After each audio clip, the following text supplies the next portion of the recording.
It's the 23rd of the 11th, 2024. The time is 5 minutes past 8. And on the docket today, I need to talk about Maximilian Verstappen because of very many Max Verstappen naysayers are coming out the woodwork again.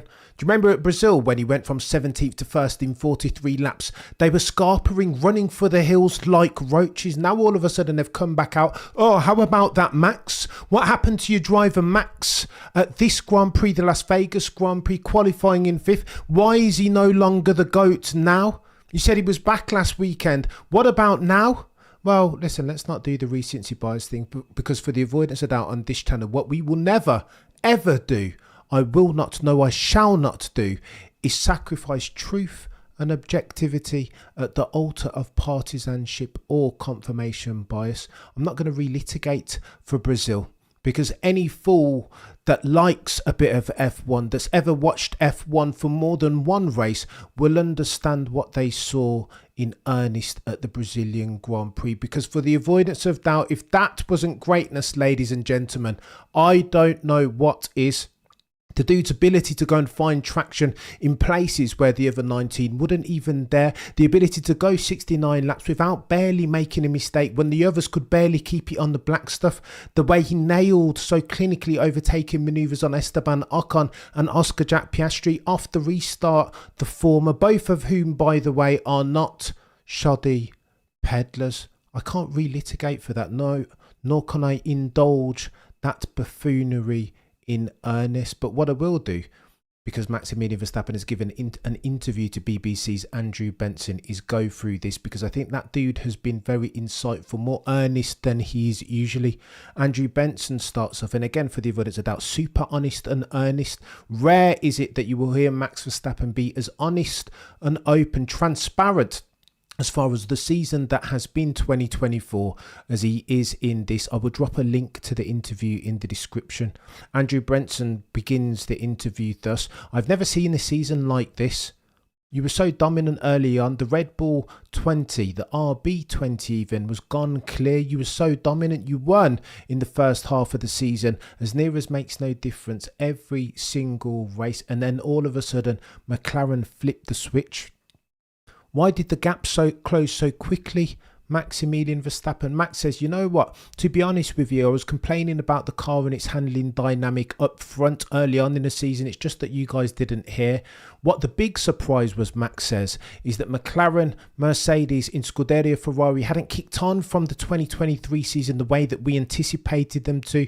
There was always going to be convergence, as there always is in the latter stages of a tech regulation spec, but it's just happened later this time. Andrew Benson follows up and says, Austin, talk to me about that. That's when the championship really got close. That's when there was the big controversy about driving ethics. A big conversation happened between the drivers about rules with the racing director as a function of what happened between you and Lando Norris in Austin. Did you feel singled out? How did you feel about it, Max Verstappen? He responds, honestly, even if they did, I do not care, says Max Verstappen, because I drive to what is possible, what is allowed within the rules. And there it is, ladies and gentlemen. As we've always said on this channel, Maximilian Verstappen is going to scratch and scrape for every sinew of lap time and advantage. And what else, how else even would you expect your F1 drivers to be? I don't like F1 snowflakery, all of this kumbaya stuff after you, Claude. No, this is Chariots of Fire and this is how we want them to drive. Watch tomorrow at the Las Vegas Grand Prix how Maximilian Verstappen drives, for he's blazing a trail. Oh, stop glazing, Max Verstappen, Cameron. Stop it. Why don't you talk about Lewis back into it? Well, because Lewis was in 2008. That's why. And Maximilian Verstappen was Brazil last race weekend. Maximilian Verstappen continues. I'm not the type of person to complain as hard as the other 19 did. There were other drivers who weren't involved but had something to say. I would just think, if I were them, that that's the rules. Those are the parameters within which I will play and or drive, instead of screaming that we need to change the rules because of one driver.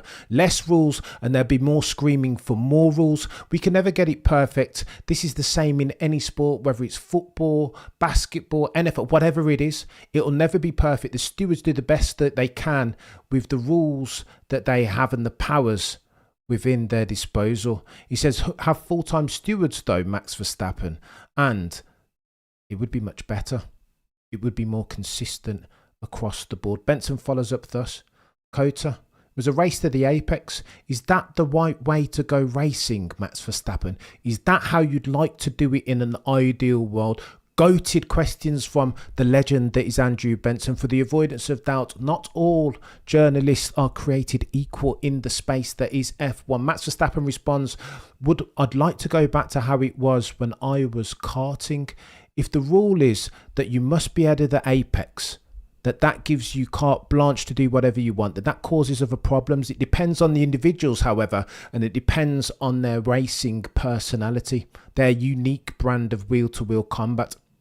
Andrew Benson says, and here's the clincher, ladies and gentlemen, so you would actually want to give somebody room on the outside in an ideal world.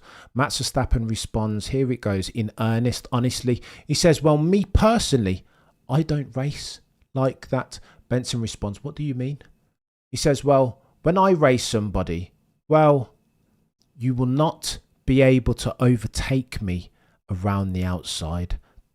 Andrew Benson says, why? Max Verstappen responds, because that's how I race. Listen, I've said on a gazillion occasions, and I will repeat here again for the avoidance of doubt, Max isn't of this era. He's a blast from the past, cut from their cloth. We're talking Senna, Prost, Schumacher, those ones, Jim Clark even, those hard-nosed racers that won't give you an inch, let alone a millimetre, let alone a millisecond even of lap time. I enjoyed thoroughly this interview because it was an insight into the tax that Maximilian Verstappen has to pay as far as his approach, very unique approach to racing and wheel-to-wheel combat, and that Brazil is a function, no, by dint of that. Indeed, they are interconnected. Don't you dare try and overtake Maximilian Verstappen around the outside. How very dare you? How many times has that ever happened in history? Not very many, probably count them on one hand. And again, if you're laying out the blueprint for overtaking Max Verstappen, you've got to do different things. You're going to need stuff. You're going to need a fast car. You're going to need to set it up as Lewis Hamilton did in 2021 into turn 4. 4D chess. That's going to have to be your modus operandi. Otherwise, as at the 23rd of the 11th, 2024, you can forget about it. Oh, and by the way, I wanted to talk about this very briefly as we round third base. Sir Lewis Hamilton, there's been a reaction. It's divided the community massively. Again, Lewis Hamilton does as he's done so many times this year in qualifying, makes a critical mistake at the wrong time. He looked brilliant. He looked like he was a favourite. Potentially, this was going to be one of many pole positions for Sir Lewis, Carl Davidson, Hamilton. But yet again, he leaves us wanting as Sir Lewis Hamilton fans, F1 fans all around the world who want to see Sir Lewis perform each and every single time. But is this sabotage really? Can you look at the telemetry and see that George was travelling 5 kilometres quicker through the portion of the track where Lewis Hamilton made his mistake and conclude, therefore, that Mercedes have to be doing something dodgy? Well, of course you cannot, because there are so many other variables that need to go into that conclusion pie. I will put forth this way. James Allison has told us on a gazillion occasions that there is something to Lewis Hamilton's driving style as versus what's needed in this symbiosis of ground effect car and rubber. Alonso has told us that in order to extract the best lap time out of these cars, you need to bring it back in, drive these cars at 90%, and that's never ever been Lewis Hamilton's style. That's not how he drives. I would put forth the following supposition then. The reason why George Russell is out qualifying Lewis isn't because of any sabotage. It's not got anything to do with tyre temps or tyre pressures. It's because of Lewis Hamilton's driving style inherent. His relentless aggression in that car doesn't meld nor blend well with this symbiosis of ground effect car paired with this very mercurial rubber. James Allison's word, who's infinitely closer to this circumstance than you or me or anyone else. Here's hoping that Lewis Hamilton can crack on next year, because I think the game needs him. Not this version of Lewis Hamilton as at the 23rd of the 11th, 2024. Prime time Lewis Hamilton. Singapore 2018 Lewis Hamilton. 2007 Adelaide turn 1 lap 1 Lewis Hamilton. 2008 Silverstone Lewis Hamilton, because for the avoidance of doubt, the Lewis Hamilton that we saw at the Las Vegas Grand Prix bears no resemblance even to the Lewis Hamilton of his prime. That, ladies and gentlemen, is the bottom line. What are we doing here?